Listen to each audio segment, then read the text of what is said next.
પ્રશ્નપત્ર 5 વિભાગ એના 24 MCQ નું solution. Hello guys and welcome to our channel. આજના લેક્ચરની અંદર આપણે જોઈશું ધોરણ 10 ગણિત એની અંદર પેપર સોલ્યુશનમાં પેપર નંબર 5 એના વિભાગ એના 24 MCQ નું ફરી આજે આપણે શું કરીશું સોલ્યુશન કરીશું. આના પહેલા આપણે 4 પેપરના 24 MCQ નું શું કર્યું હતું સોલ્યુશન. આજે પાંચમું પેપર નવા 24 MCQ નું સોલ્યુશન કરીશું. વિડીયોમાં અંત સુધી બને રહેજો. દરેક MCQ જો ગણવા જેવો છે તો આપણે એને ગણીશું, સમજવા જેવો છે તો એને સમજીશું, પછી એનો જવાબ આપણે નક્કી કરીશું. ડાયરેક્ટલી ટીક કરી દઈશું નહીં. ઓકે, 24 માર્ક્સ બોર્ડ એક્ઝામમાં ક્યાંય જવા જોઈએ નહીં. તો વિડીયોમાં અંત સુધી બને રહેજો. દરેક MCQમાં તમને કમ્પ્લીટ ખબર પડી જશે, એ મારી ગેરંટી. આપણે સ્ટાર્ટ કરીએ. પહેલા નંબરની અંદર પહેલો પ્રશ્ન શેમાંથી છે? ત્રીજા ચેપ્ટરના પેજ નંબર 23 માંથી. ઓકે, શું આપ્યું છે આપણને? સમીકરણ યુગ્મ 2x + 3y = 5 અને 4x + 6y - 10 = 0 એના કેટલા ઉકેલ હોય? આ સોલ્વ કરવા માટે આપણને શું ખબર હોવી જોઈએ? પેજ નંબર 23 ઉપર આપેલું કોષ્ટક. તો સમજીએ. આપણને સૌપ્રથમ શું આપેલું છે? બે સમીકરણ. તો અહીંયા આગળ આપણે બે સમીકરણ લખીએ. 2x + 3y = 5. બીજા નંબરમાં આપ્યું 4x + 6y - 10 = 0. તો આ 5 ને જે આપણે ડાબી બાજુ લાવી દઈએ તો -5 = 0 થઈ જાય. +5 ડાબી બાજુ આવે તો -5 થઈ જાય. અને હવે નક્કી કરવા માટે શું કરવું પડે? તો કે a1 / a2, b1 / b2 અને c1 / c2 એનો ગુણોત્તર નક્કી કરવો પડે. તો હવે આપણે એ જ કરીએ. સૌપ્રથમ શોધીએ a1 / a2. a1 / a2 મતલબ x નો સહગુણક. આ બધું 1, આ બધું 2. x નો સહગુણક 2 ભાગ્યા અહીંયા x નો સહગુણક એટલે 4. 2 / 4 એટલે 1 / 2. હવે જોઈએ b1 / b2 બરાબર. b1 કેટલો અહીંયા આગળ 3, b2 6 બરાબર. છેદ ઉડાડીએ તો પણ આપણને 1 / 2 જ મળશે. હવે જોઈએ c1 / c2 બરાબર. c1 કેટલો -5 ભાગ્યા c2 કેટલો -10. ઉપર નીચેથી માઇનસ કટ થઈ જશે. છેદ ઉડાડીએ તો ઉપર વધશે કશું નહીં, મતલબ 1 અને નીચે વધશે 2. તો 1 / 2. હવે ધ્યાનથી જો આપણને ખબર હોવી જોઈએ કે a1 / a2 બરાબર b1 / b2 બરાબર c1 / c2 હોય તો આપેલા સમીકરણના કેટલા ઉકેલ મળે? અનંત ઉકેલ મળે. ઓકે, જો ત્રણે ત્રણની કિંમત સરખી હોય તો એના અનંત ઉકેલ મળે. મતલબ આનો જવાબ શું આવશે? અનંત ઉકેલ. Option number A. Okay, number B જોઈએ. P of xy નું ઉગમ બિંદુથી અંતર ખાલી જગ્યા થાય. ઉગમ બિંદુથી અંતર શોધવા માટે આપણી પાસે અંતર સૂત્રનો જ ઉપયોગ કરીશું. એક બિંદુ કયું આપ્યું છે? xy. P બિંદુનું નામ અને બિંદુ કયા છે? xy. એનું ઉગમ બિંદુથી અંતર. હવે ઉગમ બિંદુના યામ શું હોય? 0 0. મતલબ આ બંને વચ્ચેનું અંતર શોધવાનું છે. આને આપણે q નામ આપી દઈએ. તો PQ વચ્ચેનું અંતર શોધવા માટે શું કરવાનું? આ થશે આપણું x1 y1, આ થશે x2 y2. સિમ્પલ રીતના કહીએ તો પહેલામાંથી પહેલાને માઇનસ કરવાનો, બીજામાંથી બીજાને માઇનસ કરવાનો. ઓકે, તો સૂત્ર શું આપણી પાસે? x1 - x2 નો સ્ક્વેર પ્લસ y1 - y2 નો સ્ક્વેર. તો x1 - x2 પહેલામાંથી પહેલાને માઇનસ કરીએ. x માંથી 0 માઇનસ કરીએ તો x - 0 નો સ્ક્વેર પ્લસ y માંથી 0 ને બાદ કરીએ y - 0 નો સ્ક્વેર. x - 0 એટલે x અને x નો સ્ક્વેર એટલે x સ્ક્વેર પ્લસ y - 0 એટલે y અને y નો સ્ક્વેર y સ્ક્વેર. આપણને શું મળ્યું? PQ square. સોરી, આ PQ સ્ક્વેર નું સૂત્ર છે. તો PQ સ્ક્વેર બરાબર આ આપણે PQ વચ્ચેનું અંતર શોધવું હોય તો આ બાજુથી વર્ગ કાઢીએ તો આ બાજુ વર્ગમૂળ આવી જાય. તો વર્ગમૂળમાં x square plus y square. શું હવે આપણો જવાબ? ઓપ્શન નંબર જોઈ લઈએ. વર્ગમૂળમાં x square plus y square. Option number B. Number C. Number 3 આપણને શું આપ્યું છે? સમાંતર શ્રેણીનું nમું પદ શોધવાનું સૂત્ર. nમું પદ શોધવાનું સૂત્ર an બરાબર a + n - 1 * d. Option check કરીએ. a + n - 1 * d. પહેલો જ ઓપ્શન આપણને સાચો આપેલો છે. n પદોનો સરવાળો શોધવાનું સૂત્ર શું? Sn બરાબર n/2 કૌંસમાં 2a + n - 1 * d. આની જગ્યાએ સરવાળો શોધવાનું પણ આપણને સૂત્ર પૂછી શકે.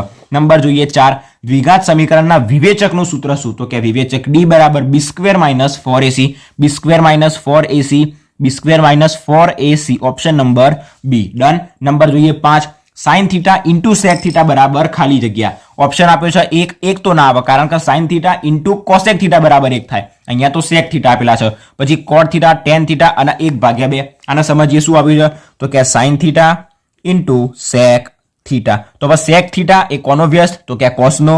તો sin θ ને એમ ના એમ રાખીએ. sec અને cos એકબીજાના વ્યસ્ત. તો sec બરાબર શું લખી શકાય? 1/cos θ. તો sin * 1 એટલે sin θ છેદમાં cos θ. હવે sin θ ભાગ્યા cos θ એટલે શું મળે? તો કે tan θ. આપેલા છે tan θ. ઓપ્શન નંબર B આપણો જવાબ. ડન. હવે નંબર જોઈએ આપણો છઠ્ઠા નંબરની અંદર આપણને શું આપ્યું છે? તો એક બોલર દ્વારા 10 ક્રિકેટ મેચમાં નીચે પ્રમાણે વિકેટો લેવામાં આવી છે અને આ માહિતીનો બહુલક શોધો. હવે ખબર છે જ્યારે બી બહુલક શોધવાનો હોય તો શું આવે? સૌથી વધુ વખત જે અવલોકન, જે સંખ્યા આવતી હોય એ એનો બહુલક. સૌથી વધુ વખત કઈ સંખ્યા આવે? તો 2 એ 1, 2 અને 3 વખત આવે છે. બીજી કોઈ સંખ્યા 6 તો એક જ વખત આવે છે, 4 પણ એક જ વખત આવે છે, 5 પણ એક જ વખત, 3 2 વખત આપેલી છે તો સૌથી વધુ વખત કઈ સંખ્યા આવે તો કે 2 તો સૌથી વધુ વખત 2 આવે તો 2 એ આપણો શું કહેવાય બહુલક ઓપ્શન નંબર બી. નંબર જોઈએ 7 શું કીધું છે આપણને કે 15 અને 35 નો ગુસા ખાલી જગ્યા છે.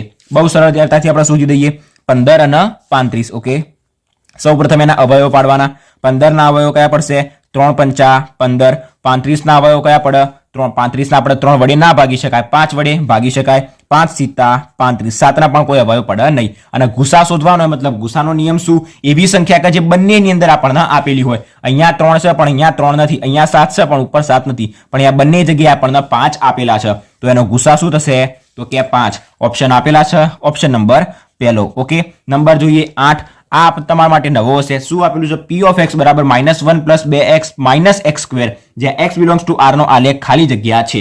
તો આની અંદર એક જ વસ્તુ જોવાની, જે p of x બરાબર સમીકરણ કયું આપ્યું છે તો x² વાળાને પહેલા આપણે આગળ લખીએ તો x² વાળું પદ કેવું છે માઇનસ છે, મતલબ -x² પછી +2x અને -1. જો x વાળું પદ માઇનસ હોય તો આલેખ નીચેની તરફ ખુલ્લો, x વાળું પદ પ્લસ હોય મતલબ આલેખ ઉપરની તરફ ખુલ્લો. જો x ગ્રેટર ધેન 0 મતલબ ઉપરની તરફ પર વલય અને x એ લેસ ધેન 0 મતલબ 0 કરતા નાનો હોય, અહીંયા આગળ આપણને x² કેવો આપ્યો છે ઋણ આપ્યો છે મતલબ એ નીચેની તરફ ખુલ્લો છે. આપણો આલેખ આ x અક્ષ આ y અક્ષ. હવે નીચેની તરફ ખુલ્લો મતલબ આમ હોઈ શકે, આમ પણ હોઈ શકે, અને ઉપરની તરફ ખુલ્લો મતલબ આમ પણ હોઈ શકે અને આમ પણ હોઈ શકે. અહીંયા x² નું ચિહ્ન કેવું છે માઇનસ. જો ઋણ મતલબ નીચેની તરફ ખુલ્લો છે તો નીચેની તરફ ખુલ્લો આમ એનો આલેખ હોઈ શકે. તો આપણને ઓપ્શન શું આપે છે ઉપરની તરફ પરવલય, નીચેની તરફ ખુલ્લો પરવલય કર રેખા. તો આપણને જવાબ શું આવશે ઋણ આપેલો છે મતલબ નીચેની તરફ ખુલ્લો પરવલય આપણો જવાબ આવશે. આગળના એમસીક્યુ જોઈએ આપણે. નંબર 9 ખાલી જગ્યાએ ઘટનાની સંભાવના ન હોઈ શકે. દરેકને ખબર છે ઋણ એ કોઈ પણ ઘટનાની સંભાવના ન હોય. તો અહીંયા આગળ 2/3 મતલબ આપણને 0 પોઈન્ટમાં કોઈ જવાબ મળે 15%. 15% એ 2 ના પણ 15% હોઈ શકે, 1 ના પણ 15% હોઈ શકે, 50 ના પણ 15% હોઈ શકે. અને એનું 0 સોરી આપણી પાસે જે ઘટના હોય એની સંભાવનાનું મૂલ્ય 0 થી 1 ની જ વચ્ચે હોય મતલબ -1.5% ના હોઈ શકે. કોઈ પણ સંભાવનાનું મૂલ્ય ઋણ ના હોય એટલું યાદ રાખી દેવાનું. ઓકે તો એનો જવાબ શું આવશે તો કે -1.5%. ઓકે 10મા નંબરમાં શું કીધું છે કે sin² θ + cos² θ. બહુ જ સિમ્પલ. sin² θ + cos² θ બરાબર 1. વર્તુળનો સ્પર્શક વર્તુળના કેટલા બિંદુમાં છેદ એક અને માત્ર એક જ બિંદુમાં. ઓપ્શન પહેલો જ એક બિંદુમાં. જો એક આવૃત્તિ માટે આપણને સિગ્મા fi xi 245 આપ્યા છે, સિગ્મા fi 100 આપ્યા છે તો મધ્યક x 12 શોધો. બહુ જ સિમ્પલ દાખલો આપણને કીધો છે. શું કીધું છે એક જ મિનિટ આપણને આપ્યું છે કે સિગ્મા fi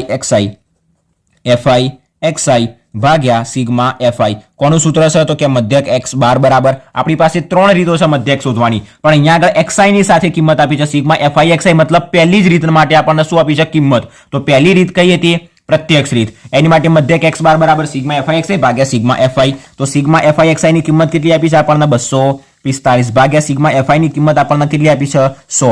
યાદ રાખજો અહીંયા આગળ સિગ્મા fi xi 245 અને n ની કિંમત સિગ્મા fi આપેલી હોય તો n અને સિગ્મા fi બંને શું કહેવાય આવૃત્તિ જ કહેવાય, કુલ આવૃત્તિ. n અને સિગ્મા fi બંને કુલ આવૃત્તિ જ કહેવાય. કાં તો સિગ્મા fi આપેલી હોય તો પણ ચાલે, n આપેલી હોય તો પણ ચાલે. હવે અહીંયા નીચે 100 મતલબ 2 પોઈન્ટ આપણે સીધા જ કાપી દઈએ. 245 માંથી 2 પોઈન્ટ કાપીએ તો 1 અને 2 પછી પોઈન્ટ લાગી જશે તો 2.45 આપણને શું જવાબ મળવાનો 2.45. અહીંયા આગળ ઓપ્શનમાં ટીક કરી દઈએ 2.45 24.5 ના 2.45 બીજા નંબરનો ઓપ્શન. ઓકે 0.245 આવે નહીં. નંબર 13 ખરા ખોટા સ્ટાર્ટ થયા. વર્ગમૂળમાં 5 એ અસમય સંખ્યા છે. સાચી વાત, કારણ કે 5 નું વર્ગમૂળ નીકળશે નહીં, થોડુંક પણ નહીં નીકળે કે પૂર્ણ પણ નહીં નીકળે. મતલબ આપેલું વિધાન સાચું. વર્ગમૂળમાં 5 અસમય સંખ્યા છે. નંબર 14 p of x બરાબર x³ - x ના શૂન્યોની સંખ્યા 3 છે. હવે શૂન્યોની સંખ્યા કેવી રીતના નક્કી થાય તો x ની જેટલી મહત્તમ ઘાત હોય એટલા એને શૂન્યો મળે. અહીંયા x નો ઘન આપ્યો છે મતલબ x ની મહત્તમ ઘાત કેટલી આપી છે 3 મતલબ એને 3 શૂન્યો હોય. બહુ સાચી વાત, એકદમ સરળતાથી આપણને ખબર પડી ગઈ. નંબર 15 2 અંકોની સંખ્યા અને અંકોની અદલાબદલી કરતા મળતી સંખ્યાનો સરવાળો એ હંમેશા 11 વડે વિભાજ્ય છે. તો આના માટે આપણે શેની અંદર જવું પડે ચેપ્ટર નંબર 3 ની અંદર આપણી પાસે આવતું હતું એક સૂત્ર 2 અંકની સંખ્યા શોધવા માટેનું કે 10 × દશક પ્લસ એકમ. જે આપણે શું ધારતા હતા એને x અને y ધારતા હતા. 10y plus x. એકમના આપણે x ધારતા હતા, દશકના y ધારતા હતા. તો આ આપણી શું હતી માંગેલ સંખ્યા 10y પ્લસ x. અને આની અદલા બદલી કરીએ અંકોની તો x ની જગ્યાએ y આવી જાય, y ની જગ્યાએ x આવી જાય. મતલબ 10 y ની જગ્યાએ x આવી જશે પ્લસ x ની જગ્યાએ y આવી જશે. તો આ માંગેલ સંખ્યા અને અંકોની અદલા બદલી કરતા મળતી સંખ્યા, આ બે સંખ્યા થઈ. અને અહીંયા આગળ આપણને શું કીધું છે કે બે અંકોની સંખ્યા અને અંકોની અદલા બદલી કરતા મળતી સંખ્યા એ બંનેનો સરવાળો 11 વડે વિભાજ્ય છે, સાચું કે ખોટું? મતલબ આ બંનેનો સરવાળો 11 વડે વિભાજ્ય છે, સાચું કે ખોટું? તો આપણા બંનેનો સરવાળો કરી જોઈએ. 10y પ્લસ x એ પહેલી સંખ્યા પ્લસ એમની અંદર આના એડ કરી દઈએ તો 10x પ્લસ y, તો 10y પ્લસ y એટલે 11y plus x plus 10y, x plus 10x મતલબ 11x. તો 11x પ્લસ 11y શું 11 વડે વિભાજ્ય છે? એકદમ સરળતાથી કહી શકીએ 11 કોમન કાઢીએ, y પ્લસ x અંદર વધશે, એને 11 વડે ભાગીએ તો આપણને સરળતાથી y પ્લસ x જવાબ મળે. મતલબ એ 11 વડે વિભાજ્ય છે. ઓકે, એને 11 વડે ભાગી શકાય. 11 વડે વિભાજ્ય મતલબ આપણે એને 11 વડે ભાગી શકાય. મતલબ આપેલું વિધાન કેવું છે? સાચું. પ્રયોગની તમામ મૂળભૂત અથવા તો પ્રાથમિક ઘટનાની સંભાવનાનો સરવાળો 1 છે, સાચું વિધાન. નંબર જોઈએ 17. શું કીધું છે આપણને એની અંદર? એક સમાંતર શ્રેણીમાં 2, k અને 26 એ 3 ક્રમિક પદો હોય તો k ની કિંમત શોધો. આવો દાખલો શોધતા શું કહેવાય, આનો જવાબ શોધતા તમે શીખી જજો.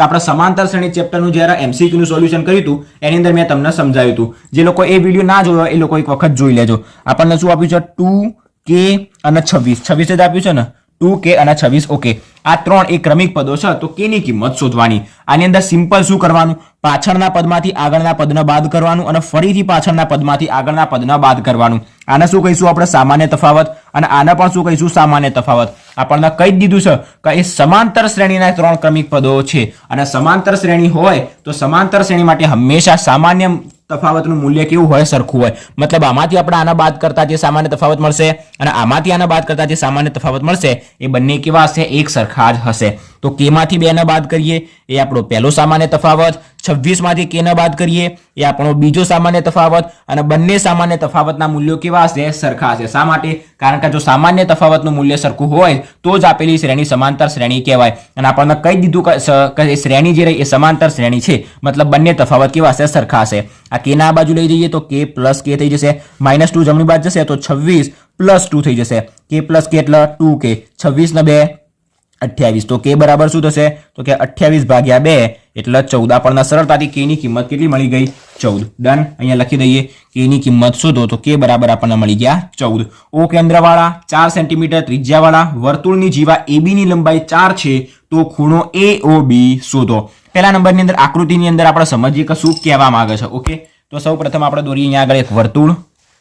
આ થઈ ગયું આપણી પાસે એક વર્તુળ. હવે જોઈએ શું કીધું છે આપણને એની અંદર. O કેન્દ્રવાળા, O કેન્દ્ર મતલબ એનું કેન્દ્ર શું? તો કે O. સ્ટેપ બાય સ્ટેપ સમજો. અને 4 સેન્ટીમીટર ત્રિજ્યાવાળા, જેની ત્રિજ્યા કેટલી છે? 4 સેન્ટીમીટર. R બરાબર 4 સેન્ટીમીટર.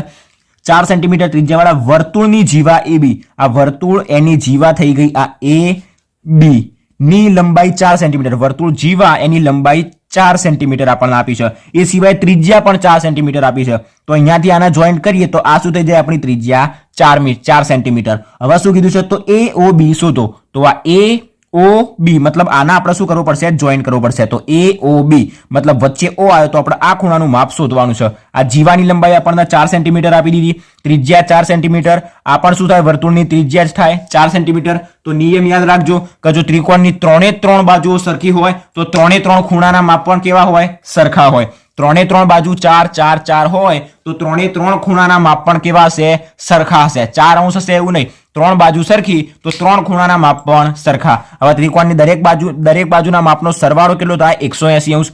આ પ્લસ આ પ્લસ આ, O plus A plus B, ત્રણેય ખૂણાનો સરવાળો કેટલો થાય? 180. હવે 3 સરખા હોય મતલબ ભાગ્યા 3 તો કેટલા થશે? 3 છંગ 18, 0 0, આ 0 નીચે ના 0 ઉપર. મતલબ દરેકે દરેક ખૂણાનું માપ કેવું હશે? 60. આ પણ 60 હશે, આ પણ 60 હશે અને આ પણ 60 હશે. આપણને AOB પૂછ્યો તો સરળતાથી આપણે કહી શકીએ કે AOB એ જે ખૂણો રહ્યો એનું માપ કેટલું હશે? તો કે 60 અંશ. તો આપણને ખૂણો મળી ગયો 60 અંશ. ડન. કમ્પ્લીટ ખબર પડી ગઈ. 3 બાજુ સરખી તો 3 ખૂણા સરખા જ હોય. હવે 80 ગુણની પરીક્ષામાં 60 થી વધુ ગુણ મળે એની સંભાવના શોધો.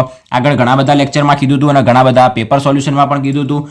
જ્યારે પણ જેટલા ગુણની પરીક્ષા હોય ત્યારે એના કરતા એક આપણે શું કરવાનો? એડ કરવાનો. 80 ગુણની પરીક્ષા હોય તો કુલ શક્ય પરિણામોની સંખ્યા કેટલી? તો કે 81. શા માટે?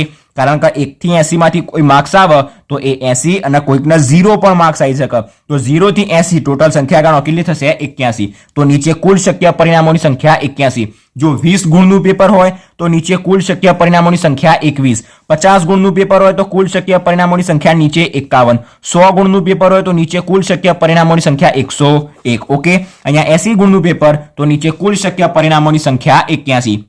અને શું કીધું છે કે 80 ગુણની પરીક્ષામાં 60 કરતા વધુ ગુણ મળે એની સંભાવના. 60 કરતા વધુ કેટલા ગુણ મળી શકે? 61, 62, 63, 64 થી લઈને 80 સુધી ટોટલ 20 સંખ્યા રહી. 61, 62, 63 કરીને 80 સુધી ગણશો એટલે આપણને 20 સંખ્યા મળશે. તો એ 20 માંથી કોઈ પણ ગુણ મળે તો ઘટના એ માટેના શક્ય પરિણામો કેટલા? તો કે 20, કારણ કે એ 20 માંથી કોઈ આપણને ગુણ મળી શકે. અને નીચે કુલ શક્ય પરિણામોની સંખ્યા 81. તો 20 ભાગ્યા 81 આપણને શું મળી જશે? એનો જવાબ. ઓકે, તો જવાબ ઉપર લખી દઈએ એક વખત. અહીંયા શું મળ્યો? 20 ભાગ્યા 81. નંબર જોઈએ 20. કોઈ માહિતી માટે મધ્યસ્થ 20 આપ્યો છે, મધ્યક 10 હોય તો આપેલ માહિતીનો બહુલક શોધો. બહુલક શોધવાનું સિમ્પલ સૂત્ર z બરાબર 3m માઇનસ 2x બાર. મધ્ય આપણને બહુલક શોધવાનું જ કીધું છે. મધ્યસ્થ 20 અને મધ્યક 10. તો 3 મધ્યસ્થ 20 આપ્યો છે, માઇનસ 2 અને મધ્યક 10 આપ્યો છે.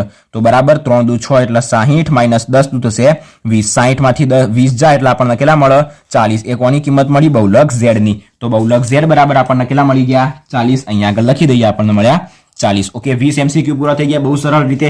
હવે મેન કામ શું? તો કે 4 જોડકા જોડવાના. એના માટે ચેપ્ટર નંબર 11 અને ચેપ્ટર નંબર 12 ના દરેકે દરેક સૂત્રો આપણને યાદ હોવા જોઈએ. ઓકે, ઓલરેડી તમને કીધું છે કે ચેનલ ઉપર જજો, શોર્ટ્સમાં જજો, થોડુંક સ્ક્રોલ કરજો, તમને 3 થી 4 વિડીયો મળી જશે. એની અંદર આપણે દરેકે દરેક સૂત્ર વિશે તમને કીધેલું છે. દરેકે દરેક સૂત્રના ફોટા પણ મળી જશે, સૂત્રો પણ મળી જશે અને કેવી રીતના યાદ રાખવું એ આકૃતિ સાથે તમને ખબર પડી જશે. ઓકે, હવે જોઈએ આપણે નંબર 21, શંકુનું ઘનફળ. શંકુના ઘનફળનું સૂત્ર બોલો. 1/3 પાઈ આર સ્ક્વેર h. અહીંયા આગળ ક્યાં 1/3 પાઈ આર સ્ક્વેર h? આ ઓપ્શન નંબર C. તો ઓપ્શન નંબર C આપણો જવાબ. નળાકારનું ઘનફળ. નળાકારનું ઘનફળ એટલે pi r square h. Option number A. નળાકારની જગ્યાએ આપણને શું પૂછે? 5 રૂપિયાના સિક્કાનું ઘનફળ, 10 રૂપિયાના, 20 રૂપિયાના, 50, 100 રૂપિયાના સિક્કાનું ઘનફળ. એ દરેકે દરેક સિક્કાનો આકાર કેવો હોય? નળાકાર. મતલબ નળાકારનું ઘનફળ pi r square h. Okay, number 23, વૃતાંશનું ક્ષેત્રફળ. વૃતાંશ મતલબ આપણને એવું નથી પૂછ્યું કે લઘુ વૃતાંશ કે ગુરુ વૃતાંશ. માત્ર વૃતાંશ પૂછ્યું હોય કે માત્ર વૃત્તખંડ પૂછ્યું હોય કે માત્ર ચાપ પૂછ્યું હોય તો હંમેશા લઘુ જ નામ યાદ રાખવાનું. લઘુ વૃતાંશ, લઘુ વૃત્તખંડ, લઘુ ચાપ. તો વૃતાંશનું ક્ષેત્રફળ મતલબ લઘુ વૃતાંશનું ક્ષેત્રફળ. લઘુ વૃતાંશના ક્ષેત્રફળનું સૂત્ર શું? તો કે પાઈ આર સ્ક્વેર થીટા ભાગ્યા 360. તો પાઈ આર સ્ક્વેર થીટા ભાગ્યા 360 ઓપ્શન નંબર B. વૃતાંશના ચાપની લંબાઈમાં r નહીં આવે અને 360 ની જગ્યાએ 180 આવશે. મતલબ પાઈ આર થીટા ભાગ્યા 180 ઓપ્શન નંબર A. ઓકે, તો આ થઈ ગયા 24 MCQ પૂરા. ડન. આજે આપણે પૂરું કર્યું પેપર નંબર 5 એના 24 MCQ નું સોલ્યુશન. આના પહેલા આપણે બીજા 4 પેપરના MCQ નું સોલ્યુશન કર્યું હતું. એ સિવાય એના પહેલા આપણે સમાંતર શ્રેણી, આંકડાશાસ્ત્ર અને સંભાવના આ 3 ચેપ્ટરના પણ MCQ નું સોલ્યુશન કર્યું હતું. એ દરેકે દરેક MCQ ના વિડીયો જોઈ લેજો જેથી બોર્ડ એક્ઝામમાં 24 માર્ક્સ આપણે હાથને મુઠ્ઠીમાં આવી જાય. બરાબર, હાથની બહાર જવા જોઈએ નહીં. 24 MCQ તો બહુ સિમ્પલ છે અને બહુ સરળ જ આવશે. એટલે દરેકે દરેક વિડીયો એક વખત જોઈ લેજો જેથી તમને આઈડિયા આવી જાય કે MCQ ને કેવી રીતના સોલ્વ કરવા. ડન. આજના વિડીયોમાં અહીંયા સુધી. આના પછીના લેક્ચરમાં 6થા પેપર સાથે મળીશું. 15 થી 20 પેપરના આપણે શું કરવાના છે? સોલ્વ કરવાના છે. આજનો વિડીયો ગમ્યો હોય તો વિડીયોને લાઇક, શેર, ચેનલને સબસ્ક્રાઇબ જરૂરથી કરી દેજો. Thanks for watching guys.